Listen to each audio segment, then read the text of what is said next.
بوسهيل قول. جيل خليجي 20 ولا كاس العرب 25؟ ايش رايك نسوي مقارنه بينهم؟ يلا. نواف الخالدي ولا خالد الرشيدي؟ نواف الخالدي. ما انا احب خالد بس راح اروح مع نواف الخالدي الصراحه. زين فهد عوض ولا معاذ الظفيري؟ لا فهد عوض. انا كذلك راح اختار فهد عوض. مساعد ندى ولا حسن حمدان؟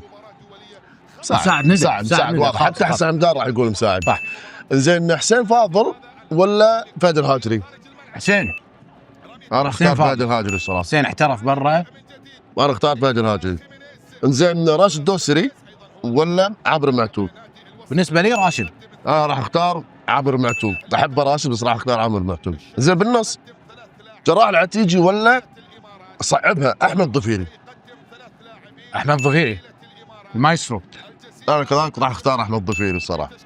زين بالنص الثاني سلطان العنزي ولا فهد الانصاري؟ فهد الانصاري. انا كذلك راح اختار فهد الانصاري. نصعبها شويه. يلا. وليد علي ولا محمد دحام؟ دحام. انا اختار دحام صراحه، كلاعب اختار دحام. فهد العنزي ولا عيد الرشيدي؟ عيد رشيدي طبعا. فهد العنزي خليج 20 قدم واحده من افضل الاداءات الفرديه، راح اختار فهد العنزي. بدر مطوع ولا فيصل زايد؟ الاسطوره بدر مطوع.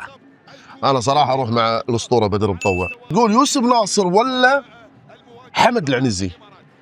لا يوسف. باتو جميل والله انت، بس اختار يوسف ناصر. عموما مهما اختلفت الاذواق مشماش يرضيك. يجمعنا ويجمعنا ويرضينا مشماش.